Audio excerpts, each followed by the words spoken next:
اعوذ باللہ من الشیطان الرجیم بسم اللہ الرحمن الرحیم ولوطن. اب یہ انڈرسٹوڈ ہے یہ چیز کہ اور یاد کرو جب بھیجا ہم نے. یہ میننگ میں واضح ہے. کس کو بھیجا؟ لوطن، لوط علیہ السلام کو. لوط علیہ السلام کے اوپر یہ دو زبریں آئی ہیں کیونکہ یہ نسب ہے. یہ بھیجا کا مفعول ہے. اگر یہ سمپل یہاں سے بات شروع ہو رہی تھی کہ اور لوط، تو پھر ظاہر ہے یہاں پر رفع ہوتی. اچھا، یہاں ایک جو اگر آپ فرق نوٹ کریں گے تو پیچھے جب حضرت شعیب علیہ السلام کا ذکر آیا یا حضرت نوح علیہ السلام کا ذکر آیا تو وہاں پر کہا گیا اخاہم، ان کے بھائی. لوط علیہ السلام کے ساتھ یہ الفاظ استعمال نہیں ہوئے. جنرل انڈرسٹینڈنگ یہ ہے کہ لوط علیہ السلام جو ہیں وہ حضرت ابراہیم کے کوئی امیجیٹ بھتیجے تھے یا سیکنڈ ریلیشن میں بھتیجے لگتے تھے. تو حضرت ابراہیم علیہ السلام نے ہی شاید ان کو ادھر بھیجا کہ اللہ نے آپ کو اس طرف اپوائنٹ کیا ہے، اللہ کے رسول تھے.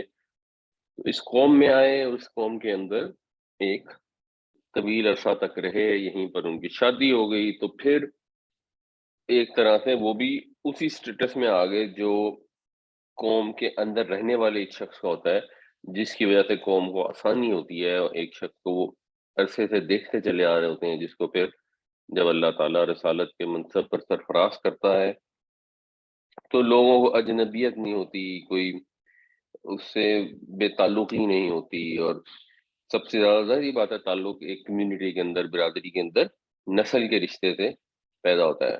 مگر وہی چیز ایک طویل قیام سے بھی شاید حاصل ہو سکتی ہے. تو یہ ایک پیرنٹ انڈرسٹینڈنگ ہے. لیکن قرآن شریف نے جب الفاظ استعمال کیے تو یہاں ذرا سا فرق ہو گیا اور اس سے یہ چیز زیادہ کلیئر ہو گئی. اس جب قالا، انہوں نے یہ کہا، لی قومی ہی، اپنی قوم سے. ویسے لام لی کا مطلب کے لیے بھی ہوتا ہے، لیکن عام طور پر یہ اس قالا کی پرپوزیشن ہے. یعنی یہ بھی ہو سکتا ہوتا ہے کچھ جگہوں پہ کہا جگہ آتا ہے کہ اس کا مطلب ہوتا ہے کہ اس نے کہا اپنی قوم کے متعلق. بہرحال یہ بہت ہی ریئر ہے. جنرلی یہی ہے کہ یہ لام اس قالا کی پریپوزیشن ہے، جس طرح اردو میں ہم پریپوزیشن استعمال کرتے ہیں. اچھا، ایک خیر یہ بھی ایک نقطہ ہے، اردو میں ہم پریپوزیشن استعمال نہیں کرتے. یہ ایک چیز ہوتی ہے پریپوزیشن اور ایک چیز ہوتی ہے پوسٹ پوزیشن. اردو میں ہم اسم کے بعد استعمال کرتے ہیں، جو آپ حرف کہہ لیں یا کنیکٹنگ ورڈ کہہ لیں. انگریزی میں اور عربی میں پریپوزیشن ہوتی ہے. مثال کے طور پر انگلش میں ہوتا ہے he sat on the chair. تو یہ on the chair ہے، یہ on کرسی سے پہلے آیا نا، اس لیے اس کو پریپوزیشن کہتے ہیں. اردو میں یہ نہیں کہتے. اردو میں کہتے ہیں وہ کرسی پر بیٹھا. اس میں یہ جو پر ہے یہ بعد میں آیا ہے اور اس وجہ سے یہ پوسٹ پوزیشن ہے. تو یہ بہرحال ایک ویسے ہی انٹرسٹنگ چیز ہوتی ہے. بعض بات آپ جب زبانوں پر غور کرتے ہیں تو اردو زبان کا اسٹرکچر ایکچولی ترکی زبان سے لیا گیا، اس کے اندر اسی طرح پوسٹ پوزیشن استعمال ہوتی ہیں. تو اینی ویز، تو اردو میں آپ اس میں قالا کے لیے جو پوسٹ پوزیشن استعمال کرتے ہیں وہ ہوتی ہے سے یا نے. دو طرح سے آتی ہیں جس سے پھر ہم ڈٹرمن کرتے ہیں کہ وہ فاعل ہے یا مفعول ہے. اس نے اس سے کہا. اب وہ نے اور سے بیسیکلی کیا ہے؟ وہ بیسیکلی اس کی پوسٹ پوزیشن ہے یا آسانی کے لیے پرپوزیشن ہی کہہ لیں. تو ادھر بھی جو یہ لام ہے یہ پرپوزیشن ہے. اس کے لیے ایک اور لفظ استعمال ہوتا ہے عربی زبان میں، اس کو کہتے ہیں صلہ. صلہ مطلب جوڑنے والی چیز، وصال ہوتا ہے جڑنا. تو یہ ورب کو پھر آگے اس کے کام سے جوڑتی ہے. تو جب کہا اس نے اپنی قوم سے، یہ علیحدہ ہے اور آگے پھر ورب ہے. کیا تأتونا، اتا یاتی کسی چیز کو پہنچنے کے لیے بھی استعمال ہوتا ہے اور کوئی کام سر انجام دینے کے لیے بھی یہ استعمال ہوتا ہے. یعنی اتل امر کا مطلب ہوگا کہ اس نے کوئی کام سر انجام دیا. تو آگے جو چیز آ رہی ہوگی اس نے وہ سر انجام دی. یاتل امرا وہ کام سر انجام دیتا ہے، یاتون الامرا وہ سب کام سر انجام دیتے ہیں، تاتون الامرا تم سب کام سر انجام دیتے ہو. کام یہاں آگے بیان کیا گیا ہے، اتاتون الفاحشہ کیا تم ارتکاب کرتے ہو کھلی بے حیائی کا. لوط علیہ السلام نے اپنی قوم سے یہ بات کی. اچھا، یہ بھی بات جو ہے نا ایک سوچنے والی ہے کہ جو پہلے رسولوں کا ذکر ہوا وہاں بات اس چیز کی ہو رہی تھی کہ تم لوگ اللہ کے سوا کسی اور کی عبادت نہ کرو، اللہ کو معبود مانو. یہاں پر آ کر جو ان کا مین جرم ہے اس جرم کے متعلق گفتگو شروع ہو گئی ہے. یہاں یہ نہیں کہا گیا کہ جیسے آیا پیچھے اور اگلی بھی آئے گا آیت 35 میں کہ یا قوم اعبدوا اللہ ما لکم من الہ غیرہ. جنرل انڈرسٹینڈنگ یہ ہے کہ وہ قوم بھی شرک کرتی ہوگی، لیکن اس کے علاوہ وہ گناہ میں مبتلا تھی. جیسے شعیب علیہ السلام کی قوم بھی گناہ میں مبتلا تھی، جو انشاءاللہ آج کی کلاس میں ہم کریں گے کہ وہ ملاوٹ کرتے تھے، بے ایمانی کرتے تھے، دھوکہ کرتے تھے. اور جو پیچھے بھی قوموں کا ذکر گزرا ہے کہ وہ بڑے جبار تھے اور اس طرح کے مسائل تھے. اس قوم کے اندر بھی اس کے علاوہ بھی مسائل تھے، یہ لوٹتے وغیرہ بھی تھے، ایروگنٹ بھی تھے. جب باقی قوموں میں ذکر ہو رہا ہے تو ظاہر شرک ایک بہت بڑا اور سب سے بڑا گناہ ہے، تو اس کا فوکس پہ ذکر آ رہا ہے. لوط علیہ السلام نے اپنی قوم کے ساتھ شرک کے متعلق اپیرنٹلی گفتگو جو کی، اگر کی تو وہ قرآن شریف میں اس کو مینشن نہیں کیا گیا. قرآن شریف میں اس بنیادی جو ان کی بنیادی برائی تھی اس کو مینشن کیا گیا. اس کی وجہ یہ ہے کہ برائی کی بھی دو قسمیں ہوتی ہیں اگر آپ غور کریں. ایک برائی ہوتی ہے انسان کے اندر مال کی ہوس ہے، اب وہ فطرت میں ہے مال کی خواہش. انہ لحب الخیر لشدید، انسان کو جو مال کی محبت ہے اس میں شدت ہے، بہت زیادہ، وہ شدید ہے، بہت بڑا ہوا ہے. تو یہ چیز انسان کی ایک نیچر کا پارٹ ہے. اب اس کو کنڈیم کیا جاتا ہے، تو اگر کوئی اس مال کی خواہش میں حد سے گزر جاتا ہے، حلال کے بجائے حرام ذرائع استعمال کرنا شروع کر دیتا ہے، تو ٹھیک ہے، یہ ایک بہت بری چیز ہے. اور شعیب علیہ السلام کی قوم اتنا اس میں بڑھ گئی کہ وہ ان کا ایک مین بن گیا طریقے کا، اور ان کو اوپر سے جو عذاب آیا اس میں اس نے ایک رول پلے کیا بہت بڑا. عذاب کو بھی یہ کلیئرلی سمجھنا چاہیے کہ ایک ہم استعمال کرتے ہیں لفظ قدرتی آفات. قدرتی آفات جو ہیں یہ دو طرح سے ہو سکتی ہیں. ظاہر سی بات ہے، ایک قدرتی آفت آتی ہے تو وہ آزمائش ہو سکتی، کیونکہ ایسا نہیں ہوا کہ کبھی قدرتی آفات آئی ہوں تو اس کے اندر کوئی بھی نیک آدمی کو نہ اس کا وجہ سے تکلیف کا سامنا کرنا پڑا ہو. زلزلہ آتا ہے تو نیک اور بروں سب پر آتا ہے، تو جو نیک لوگ ہیں ظاہر ہے ان کے لیے وہ آزمائش ہے، اور جو برے لوگ ہیں ان کے لیے وہ سزا ہے یا عذاب ہے. اچھا، آزمائش تو ڈیفینیٹلی ٹیمپرری ہوتی ہے، اور جو سزا ہے یا عذاب ہے یہ ٹیمپرری بھی ہو سکتی ہے اور یہ پرماننٹ بھی ہوتی ہے. بنیادی طور پہ وہ عذاب یا وہ سزا جو لوگوں کو جھنجھوڑنے کے لیے آتا ہے، جیسے حضرت موسیٰ علیہ السلام جب فرعون کے پاس تھے، اس علاقے میں موجود تھے، بنی اسرائیل کو لے جانے کی کوشش کر رہے تھے، تو وہ بہت سارے ان کے اوپر عذاب آئے جن کا ذکر آتا ہے، اور پھر وہ کچھ عرصے بعد ختم ہو جاتے تھے، ٹیمپرری ہیں. بعض اوقات ہم بھی دیکھتے ہیں کہ ہم کوئی زندگی میں کوئی کام نہیں کیا ہوتا اور وہ غلط طریقے سے کام کرنے لگتے ہیں، تو اللہ تعالیٰ جھنجھوڑنے کے لیے، وارن کرنے کے لیے اس چیز کے اندر مسئلہ پیدا کر دیتے ہیں. اس سے ہمیں باغوں کو فائنینشیل لاس ہو جاتا ہے، کچھ ہو جاتا ہے، اور ہمیں احساس ہوتا ہے اور ہم اس سے دور ہو جاتے ہیں. کیونکہ جب انسان کو تکلیف پہنچتی ہے تو اس کی پروبیبلٹی بڑھ جاتی ہے کہ وہ اپنے رب کو پکارے، اپنے رب کے قریب آئے.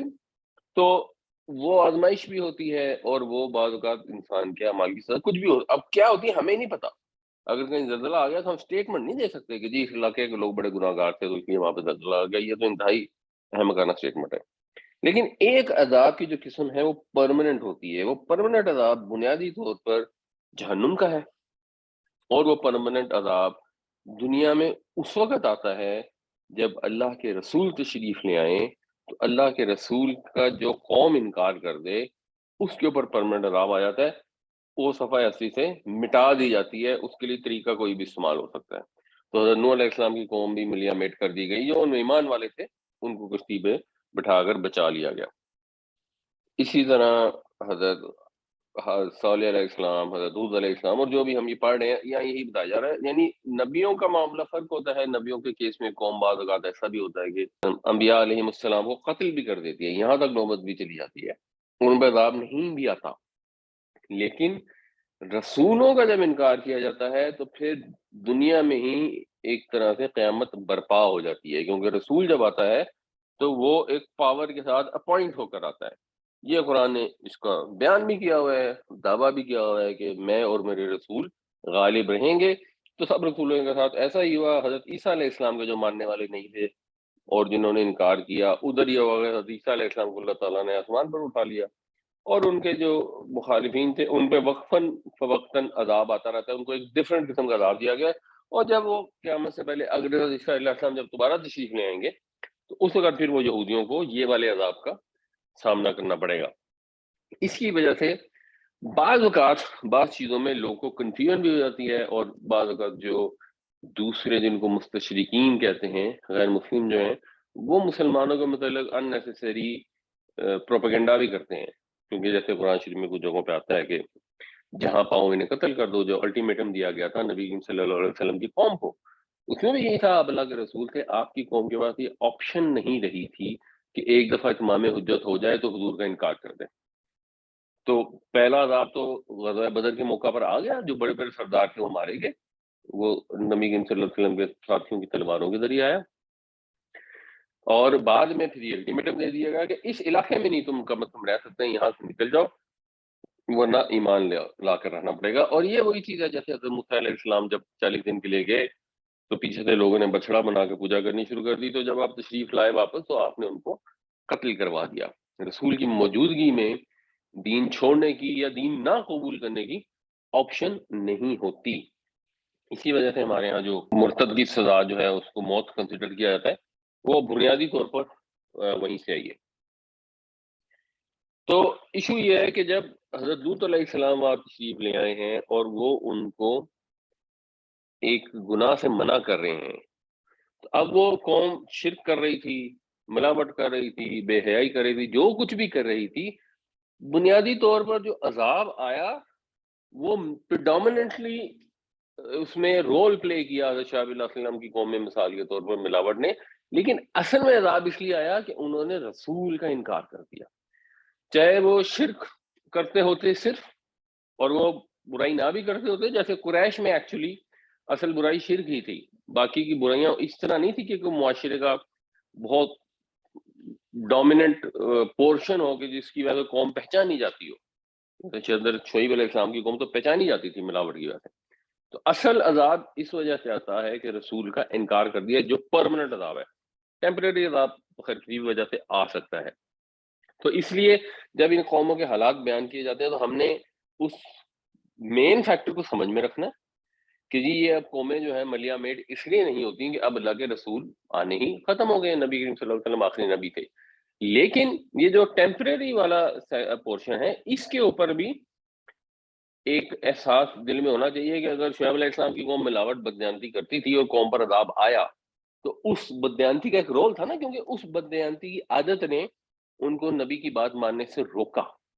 تو ہمارے ملک میں بھی جو لوگ کاروبار کے اندر دھوکہ دہی کرتے ہیں اور پھر یہ سٹیٹمنٹ دیتے ہیں کہ اس کے بغیر تو ممکن نہیں ہے، یا ہمارے معاشرے میں بھی جس قسم کی بے حیائی پھیلی ہوئی ہے اور لوگوں کو اس سے کوئی فرق نہیں پڑتا، تو یہ چیز تو کلیئر ہونی چاہیے کہ یہ اللہ کے عذاب کو دعوت دینے والی چیز ہے، اور وہ جو پرماننٹ عذاب ہے وہ اگر نہیں آنا کیونکہ اللہ کے رسول اب نہیں آ رہے تو اس سے اتنا کوئی فرق نہیں پڑ جاتا، کیونکہ وہ دنیا میں پرماننٹ عذاب نہیں آنا، آخرت میں تو ملے گا۔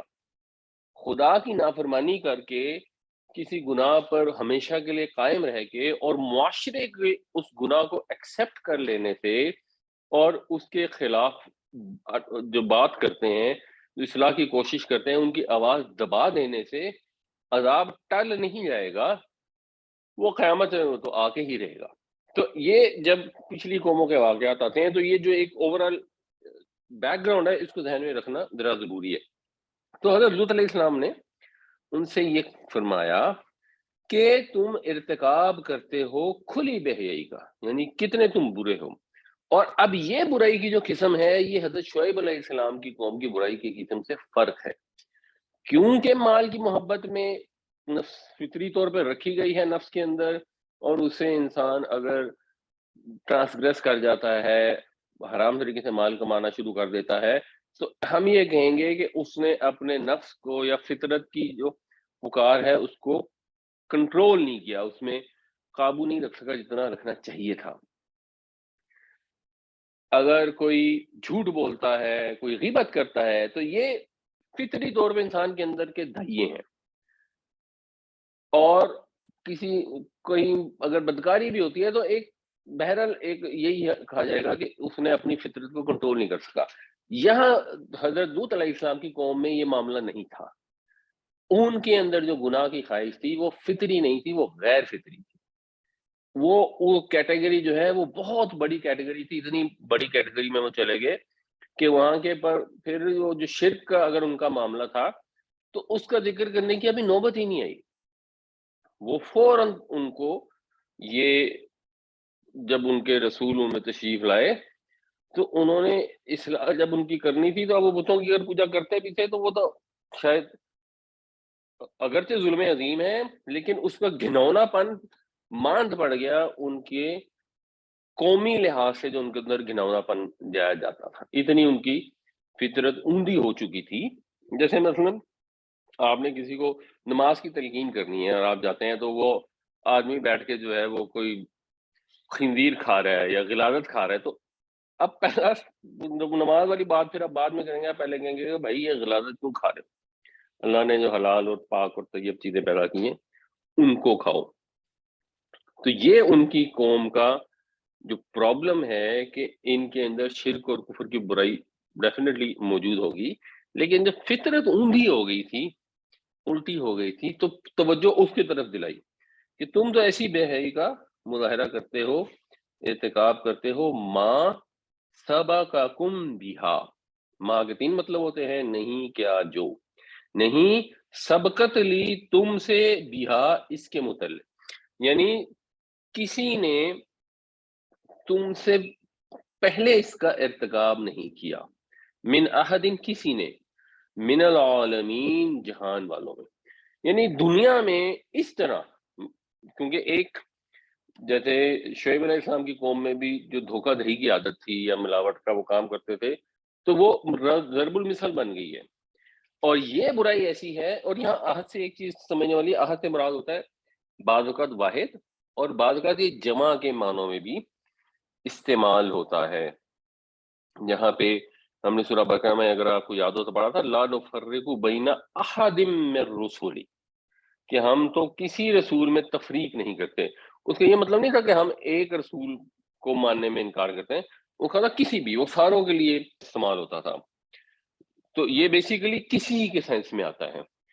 تو اس کا کسی نے ارتکاب نہیں کیا، مطلب یہ کہ قومی لحاظ سے ایسی کوئی قوم نہیں گزری، کوئی اکا دکا لوگ ہوں گے جن کی فطرت مسخ ہو گئی ہو اور انہوں نے ہومو سیکچولیٹی کا ارتکاب کیا ہو، بٹ قومی لحاظ سے اس کو جو ایکسیپٹنس ہے اور معاشرے میں جس نے یہ پھیلا ہوا ہے، ایسے تو کبھی کسی نے زندگی میں نہیں کیا. یہ تو اتنی گھناؤنی اور اتنی مکروہ اور اتنی غیر فطری اور ناپسندیدہ چیز ہے. وَلُوطًا إِذْ قَالَ لِقَوْمِهِ أَتَأْتُونَ الْفَاحِشَةَ مَا سَبَقَكُم بِهَا مِنْ أَحَدٍ مِّنَ الْعَالَمِينَ. اور ہم نے لوط علیہ السلام کو بھیجا جب اس نے اپنی قوم سے کہا کیا تم ارتکاب کرتے ہو کھلی ہوئی بے حیائی کا؟ نہیں کیا اس کا ارتکاب تم سے پہلے دنیا میں کسی نے بھی. انکم لتأتون الرجال، بے شک تم آتے ہو آدمیوں کے پاس، شہوتاً، طلب کے ساتھ، من دون النساء، عورتوں کو چھوڑ کر، بل انتم قوم مسرفون، بلکہ تم تو حد سے گزر جانے والے ہو.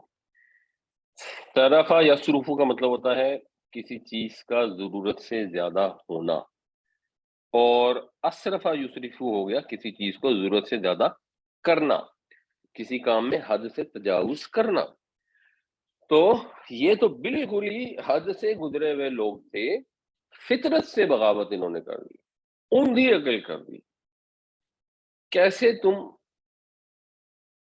گھناؤنے ترین ہو، قوم جو اس سے پہلے کبھی کرۂ ارض پر نہیں گزری۔ اور اس میں غور کرنے والی چیز یہ ہے، اس پہ بہت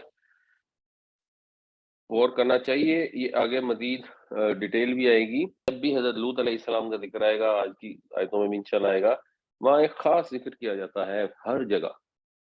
میرا خیال ہے تقریباً ہر جگہ یہ بات کہی گئی کہ ہم نے بچا لیا لوط علیہ السلام کو، ہم نے بچا لیا ان کے گھر والوں کو، سوائے ان کی بیوی، وہ پیچھے رہ جانے والوں میں سے تھی۔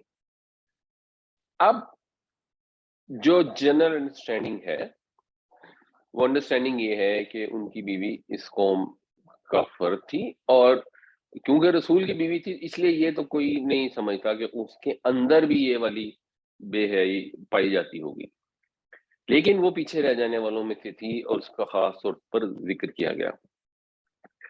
اس کی جو وجہ سمجھ آتی ہے، وہ سمجھ جاتی ہے کہ وہ اس قوم کی رہنے والی تھی، وہاں پر پرمان چڑھی تھی اس قوم میں۔ یہ ظاہری بات ہے ایک دن میں تو نہیں کنورٹ ہوئی ہوگی نا، تو پچھلے 2-4 نسلوں سے اس گناہ میں لوگ مبتلا ہو گئے ہوں گے، اور ان کے ہاں مبتلا جب قوم کی ایک واضح تعداد، ناٹ نیسسریلی میجورٹی بٹ ایک سگنیفیکنٹ تعداد جب اس میں مبتلا ہوتی ہے، تو تبھی ہوتی ہے نا جب باقی کے لوگ اس کو ایکسپٹ کر لیتے ہیں۔ تو اس کا مطلب ہے کہ ان کے اندر انسینسٹیوٹی آ جاتی ہے، سینسٹیوٹی ختم ہو جاتی ہے، اور وہ اس طرح کے معاملات میں انسینسٹیو ہو جاتے ہیں۔ اب وہ بھی ان میں شامل تھی۔ تو جب آپ قوم میں کوئی برائی پھیل جائے اور آپ اس کے اندر شامل نہ بھی ہوں، مگر آپ اس کو ایکسپٹ کر لیں، تو آپ بھی اس کا حصہ کنسیڈر کیے جاتے ہیں۔ اللہ کے ہاں سے جب عذاب آئے گا تو اس گناہ کے کرنے والوں پر بھی آئے گا، اور اس گناہ کے اوپر انسینسٹیو لوگوں پر بھی آئے گا۔ جو وہ نبی کریم صلی اللہ علیہ وسلم کی حدیث ہے نا کہ اگر کہیں برائی ہو رہی ہے تو اس کو ہاتھ سے روکو، اگر طاقت نہیں ہے تو زبان سے روکو، اگر اس کی بھی طاقت نہیں ہے تو دل میں برا جانو، اور دل میں برا جاننا ایمان کا آخری درجہ ہے۔ جب آپ کسی گناہ کو دل میں برا جاننا بند کر دیتے ہیں تو آپ ایمان سے باہر نکل جاتے ہیں۔ تو حضرت لوط علیہ السلام کی بیوی اگر اپنی قوم کی بے حیائی کو برا نہیں سمجھتی تھی، اگرچہ وہ خود اس گناہ کا ارتکاب نہیں کرتی تھی، جب اللہ کا عذاب آیا تو وہ ان میں شامل تھی جن کو عذاب کے ذریعے تباہ کیا گیا، وہ ان میں شامل نہیں تھی جن کو بچا لیا گیا۔ تو اس کے اوپر بہت انسان کو عبرت حاصل کرنی چاہیے، اور اللہ تعالیٰ نے اس قرآن کو نصیحت حاصل کرنے کے لیے آسان بنایا ہے، اور قرآن سے مقصد ہی یہی ہے کہ ہم عبرت نصیحت حاصل کریں، اپنی اصلاح کریں، اپنے اعمال کو درست کریں، اور ان اعمال میں سب اعمال شامل ہیں، ان اعمال میں یہ اعمال بھی شامل ہیں۔ اگر اب ہم بار بار انہی چیزوں کا ذکر کرتے ہیں، مثال کے طور پر جہیز کی لعنت ہے، ہمارے معاشرے میں اس کو ایکسیپٹیبلٹی ہے، حق مہر نہیں دیا جاتا، یہ نہ ہونے کے برابر دیا جاتا ہے جو قرآن کا حکم ہے، اور جہیز جو ہے وہ دیا جاتا ہے اور لوگ اس کو ایکسپٹ کرتے ہیں، اور معاشرے نے ایکسپٹ کر لیا ہے، لوگ بہت سارے لوگ ہیں جو اس کو برا بھی نہیں جانتے، وہ کہتے ہیں ٹھیک ہے جی، معاشرے کا رواج ہے۔ اگر معاشرے میں عورتوں نے دوپٹہ کرنا بند کر دیا، بلکہ دوپٹہ ان کے لباس سے ہی غائب ہو گئے، اس فیشن کا پارٹ ہی نہیں رہا کہ گلے میں بھی دوپٹہ ڈالا، اس کی بھی نوبت ختم ہو گئی ہے، اور لوگ معاشرے میں اس طرح پھر رہے ہیں، اور باقی لوگ آتے ہیں ہاں جی ٹھیک ہے جی جیسے ان کی مرضی، سو واٹ۔ تو they have become insensitive to that. اور اگر وہ لوگ جو پاکستان سے باہر مقیم ہیں ویسٹرن سوسائٹیز کے اندر، اور ان کی نسلیں وہاں یا ان کے بچے وہاں پر ہیں، اور اب ان کا یہی ارادہ ہے کہ ہم ان کو وہیں پہ رکھیں گے، تو یہ پھر وہی والی بات ہے کہ جہیز کا لینا دینا اور دوپٹے کا کرنا یا نہ کرنا یہ تو ہو گئے گناہ، لیکن ویسٹرن معاشروں میں قانونی طور پر انہوں نے ہومو سیکشولیٹی کو ایک کور دیا ہے، اس کو ایکسپٹ کیا ہے، اور وہاں چھوٹے چھوٹے بچوں کو اسکولوں میں یہ تعلیم دی جاتی ہے کہ آپ نے ان لوگوں کو برا نہیں سمجھنا۔ وہ چیز جو انسان کو ایمان سے باہر نکال دیتی ہے اس کو باقاعدہ ان کو پریچ کیا جاتا ہے۔ بڑے لوگوں کو تو اگر کوئی ان کو برا سمجھ کے ان کے مطلب کو بری بات کرے گا اس کو تو وہ جیل میں ڈال دیں گے کہ آپ نے کتنی گھٹیا بات کی ہے کہ ایک آدمی اس گناہ میں مبتلا ہے اور آپ نے کہا کہ یہ غلط کر رہا ہے یا برا کر رہا ہے۔ آپ کتنے گھٹیا انسان ہیں کہ آپ برائی کو برائی کہہ رہے ہیں، اس لیے اس کی سزا یہ ہے کہ آپ کو جیل میں ڈال دیں۔ اور چھوٹے بچوں کو بچپن سے اس کے اوپر پریچ کرتے ہیں۔ یو کے اسکولوں میں آپ کے جاننے والے رشتے دار رہتے ہوں گے، آپ ان سے چیک بھی کر سکتے ہیں۔ تو آپ کو اپنی اولاد کو ایسے معاشرے میں جن لوگوں نے رکھا ہوا ہے، بعض کو ڈبیٹ ہوتی ہے نا کہ جی غیر ملکوں میں رہنے میں کیا مسئلہ ہے، تو وہ یہ مسئلہ ہے، ایک ایسا معاشرہ جس نے اس گناہ کو، اگر آپ اس گناہ کی انٹینسٹی کو اگر آپ سمجھ سکے ہو کہ باقی سارے گناہ ایک طرف ہیں، وہاں پہ تو یہاں ذکر کیا جا رہا ہے، یہی کیا جا رہا ہے کہ بھائی اللہ کی عبادت کرو، شرک مت کرو اور اس برائی کو بھی چھوڑو۔ تو اگر ایک شخص ہے وہ مثال کے طور پہ چوری کر لیتا ہے، پھر توبہ کر لیتا ہے، پھر چوری کر لیتا ہے، پھر توبہ کر لیتا ہے، یہ ایک سچویشن ہے، مگر ایک قوم اس چیز میں مبتلا ہو گئی ہے، اس قدر گھنونے جرم کے اندر، اور باقی کی قوم اس پہ انسینسٹیو ہو گئی ہے۔ تو یہ تو پکا پکا عذاب والا معاملہ ہے۔ اب رسول نہیں تشریف لائے تو دنیا میں تو عذاب نہیں آئے گا۔ اب ہم یہ نہیں کہہ سکتے کہ انگلینڈ کے اوپر فوراً اللہ کی عذاب آ جائے اور وہاں سے پتھروں کی برسات ہو جائے۔ وہ اللہ کے رسول اگر موجود ہوتے تو ڈیفینیٹلی یہ ہونا ہی تھا۔ تو اب یہ تو ہم مطالبہ بھی نہیں کر سکتے اور ہم ذرا توقع بھی نہیں کر سکتے، لیکن آخری میں عذاب تو آئے گا ہی آئے گا۔ تو اب ہم اپنی نسلوں کو ان ملکوں کے اندر خوشی خوشی بھیج رہے ہیں کہ وہاں جا کے پتہ نہیں کون سی ان کو ترقی مل جائے گی۔ ٹھیک ہے، پاکستان میں ایسے نہیں ہے کہ کوئی برائی نہیں ہے، کوئی ظلم نہیں ہے، کوئی پرابلم نہیں ہے، بہت ساری چیزیں ہیں، لیکن کم از کم یہ تو نہیں ہے۔ تو when you have to choose between you are living, آپ نے اس ملک میں رہنا ہے اس ملک میں رہنا ہے، آئیڈیلی تو ان ملکوں میں مسلمانوں کو نہیں رہنا چاہیے، کیونکہ یہ انڈرسٹوڈ ہے کہ آج ان کے بچوں کو جو تعلیم دی جا رہی ہے کہ آپ نے اس کو برا نہیں سمجھنا، بچوں کی فلموں کے اندر یہ ایک آدھ سین ضرور وہ شامل کرتے ہیں جس سے اس چیز کو پروموشن ملے، جو اپنی طرف سے بڑا نیکی کا کام کر رہے ہیں کہ یہ بیچارے جو ہیں کوئی بڑے ہی معصوم اور بڑے ہی کوئی مظلوم طبقہ ہے جو اپنی مرضی کی زندگی نہیں گزار سکتا، جیسے مرضی کی زندگی سے مظاہرہ ہے کہ وہ ایک آدمی کہتا ہے میں نے مرغی کھانی ہے اور ایک آدمی کہتا ہے میں نے مچھلی کھانی ہے، تو آپ نے پابندی لگا دی ہے کہ بھائی تمہارا مچھلی کو دل جا رہا ہے اور تم افورڈ بھی کر سکتے ہو لیکن پھر بھی نہ کھاؤ کہ معاشرے میں، تو واقعی کتنی بری بات۔ اس طرح سے اتنا معمولی طریقے سے وہ اس کو سمجھ رہے ہیں کہ ایک آدمی ہے وہ کہتا ہے کہ میں نے کسی عورت سے شادی کرنی ہے اور ایک آدمی اگر میں نے کسی مرد سے شادی کرنی ہے تو اور کتنی بری بات ہے، آپ ان کو منع کریں۔ قانون ان کو الاؤ کر دیا ہے اور معاشرے میں اس چیز کو انفلوئنس کیا جا رہا ہے، فورس کیا جا رہا ہے کہ ان کو برا بھی نہ سمجھے، ان کو اچھا سمجھیں کہ ٹھیک ہے جی ان کی نیچر یہ ہے، حالانکہ یہ بالکل ان نیچرل ہے، غیر فطری ہے۔ تو وہ لوگ جنہوں نے اپنے اولاد کو ویسٹرن کنٹریز میں بھیجا ہوا ہے، جہاں پر یہ چاہے کینیڈا ہے چاہے امریکہ ہے، امریکہ ویسے سارے میں شاید ایسا نہیں ہے بٹ میجورٹی امریکہ میں بھی الاؤڈ ہے، اور یورپین کنٹریز تو تقریباً تمام جو ہیں جو ویسٹرن یورپ کے ہیں، ایسٹرن کا مجھے ویسے نہیں پتا، ویسٹرن یورپ تو یہ چیز لیگل ان کے قانون کا حصہ ہے، اور ظاہر سی بات ہے ایک دن میں نہیں ہوا، یہ آہستہ آہستہ آہستہ آہستہ ہوتا چلا ہے۔ اپنی اولاد کو اگر آپ بھیج رہے ہیں تو یہ آپ سمجھ لیں کہ یہ اپنے ہاتھوں سے خودکشی ہے، اور وہاں اولاد رہے گی تو 80 90 95% چیز ہے کہ وہ اس چیز سے انسینسٹیو ہو جائے گی۔ زبان سے تو برا کہنے کی اس کو اجازت ہی نہیں ہوگی، وہ دل میں برا نہیں جانے گی۔ تو جب آپ کی اولاد اس طرح کے عمل کو دل میں برا نہیں جانے گی، مثال کے طور پر پاکستان میں ملاوٹ ہوتی ہے تو آپ کہتے ہیں نا ملاوٹ بری بات ہے، پاکستان میں لوگ رشوت لیتی ہیں تو آپ اوپن کہتے ہیں نا کہ رشوت ستانی، رشوت لینے والا جہنم میں جائے گا۔ وہاں پر آپ یہ نہیں کہہ سکتے کہ دو آدمیوں نے آپس میں شادی کر لی اب یہ جہنمی ہے، وہاں یہ آپ کہہ ہی نہیں سکتے، اٹ از ناٹ الاؤڈ۔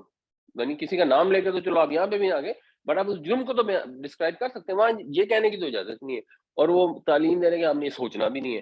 تو جب آپ نے سوچنا بھی نہیں ہے تو اگر آپ کی اولاد اس برائی میں مبتلا نہیں بھی ہوتی یا اس کی اولاد آپ کی آنے والی نسل، تو انسنسٹیو تو ہونے کی پروبیبلٹی 95-99% ہے، جس کا نتیجہ کیا ہوتا ہے وہ وہی ہوتا ہے جو حضرت لوط علیہ السلام کی بیوی کے ساتھ ہوا. بار بار بار بار قرآن شریف میں اس کا ذکر آتا ہے کہ وہ پیچھے رہ جانے والوں میں سے تھی، وہ اس عذاب سے بچائی نہیں گئی، اس کو نجات نہیں دی گئی. تو اپنی اولادوں کو حد الوسع جتنی آپ کی استطاعت ہے قیامت کے عذاب سے بچائیں. قرآن پڑھیں، سمجھیں، غور کریں، اپنی اولاد کو بھی پڑھائیں. ان چیزوں کو معمولی مت کنسیڈر کریں. انسان انسنسٹیو ہوتا ہی تب ہے جب ان کو معمولی کنسیڈر کرتا ہے، اور جب انسنسٹیو ہو جاتا ہے تو پھر اور بھی معمولی سمجھنا شروع کر دیتا ہے. تو اس کے اوپر غور کریں. انکم لتأتون الرجال شہوة من دون النساء بل انتم قوم مسرفون. بے شک تم آتے ہو آدمیوں کے پاس طلب کے ساتھ عورتوں کو چھوڑ کر، لیکن تم تو حد سے گزرنے والے ہو. یہ لیکن تم تو حد سے گزرنے والے تھے، ایکچولی یہاں پہ بھی کچھ نہ کچھ انڈرسٹوڈ ہو سکتا ہے، یعنی ترجمہ یہ بھی ہو سکتا ہے کہ تم تو بڑے ہی گھناؤنے ہو، تم تو الٹی عقل والے ہو، بلکہ تم تو حد سے گزرنے والے ہو.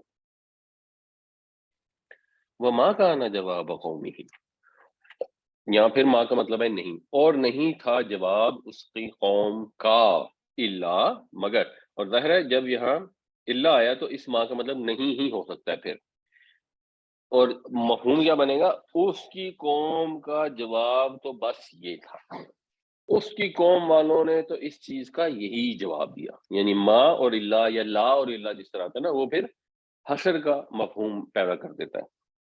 فرینچ میں ویسے بالکل یہی اسلوب استعمال ہوتا ہے. تو لا الہ الا اللہ ترجمہ کرتا ہے نہیں ہے کوئی معبود سوائے اللہ کے. ویسے ایکچوئل جو اس کا بامحاورہ ترجمہ ہوتا ہے وہ ہوتا ہے اللہ ہی معبود ہے، بس اللہ ہی معبود ہے. تو ان کا جواب بس یہی تھا ان کے قالو انہوں نے کہا اخرجوہم من قریتکم نکال دو ان کو اپنی بستی سے. بڑا سیدھا سادہ لاجیکل جواب کہ یہ ہمیں نصیحت کرنے آ گئے ہیں، یہ ہمیں برائی سے منع کر رہے ہیں، یہ ہمیں کہہ رہے ہیں کہ گناہ کی زندگی مت گزارو، ان کو اپنی بستی سے نکال دو.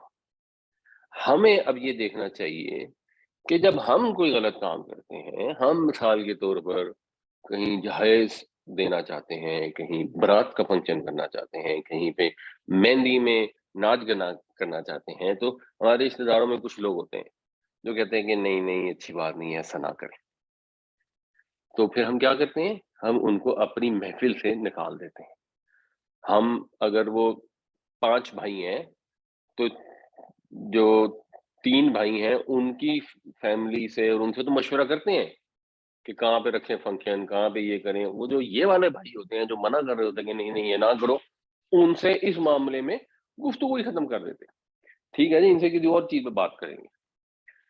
کوئی وہ اگر کہیں رشتہ آ رہا ہے تو اس کے اوپر ڈسکشن کر لیں گے کہ یہاں رشتہ کریں یا نہ کریں. لیکن جب وہ شادی کے فنکشنز کی ڈسکشن ہو رہی ہوگی جو جنرلی ہمارے یہاں فیملی میں ہوتی ہے، اس وقت ان کو اپنی محفل سے نکال دیں گے.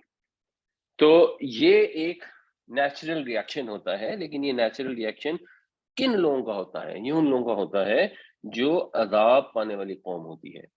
وہ لوگ جو اپنی اصلاح کرنا چاہتے ہیں، جب ان کو توجہ دلائی جاتی ہے کہ یہ کام غلط ہے، تو وہ کہتے ہیں کہ اچھا جی ہمیں بتائیں کیوں غلط ہے، ہمیں بتائیں کیسے. آپ کسی کو جا کے جی آپ یہ اسلامک بینکنگ کر رہے ہیں غلط ہے، تو جس نے نہیں ماننا ہوتا وہ کہتا ہے نہیں نہیں نہیں جی مفتی صاحب جانے اور اللہ تعالیٰ جانے، ٹھیک ہے جی آئیں کوئی اور بات کریں، یہ آپ کو اوائڈ کریں گے. اور کچھ لوگ ہوں گے جو کہیں گے اچھا جی کیسے غلط ہے بتائیں، مفتی صاحب نے تو فتویٰ دیا ہے. تو پھر کیا ایک آرگومنٹ ہوگا نا، ڈسکشن ہوگی. اینڈ obviously پھر جو نصیحت کرنے گیا اس کو بھی نصیحت جب کرنی ہے تو اس کی کوئی نہ کوئی نالج کے ساتھ جانا چاہیے. تو وہ اس کو جب آرگومنٹ جوابی دیں گے تو جن کے اندر خیر کا عنصر ہوگا موجود، اور اندر سے بھی ایسا، ویسے تو خیر کا عنصر انسان کے اندر کو موجود ہو اس کو نصیحت کی ضرورت نہیں. اسلامک بینکنگ کے تو جو پریکٹسز ہیں وہ دیکھ کے کسی بھی نارمل بزنس مین کو سمجھ آ جاتی ہے کہ یہ نرا فراڈ اور نرا وہی کچھ ہے جو نارمل بینکنگ میں ہوتا ہے. بہرحال اگر کوئی بتانے آئے گا تو لوگ اس کو اپریشیٹ کریں گے، اسی بات کو سمجھنے کی کوشش کریں گے. لیکن جو دوسری قسم کے لوگ ہیں وہ کہیں گے چلو جی نکالو ان کو بستی سے باہر، دور کر دو ان کو اپنے آپ سے. انہم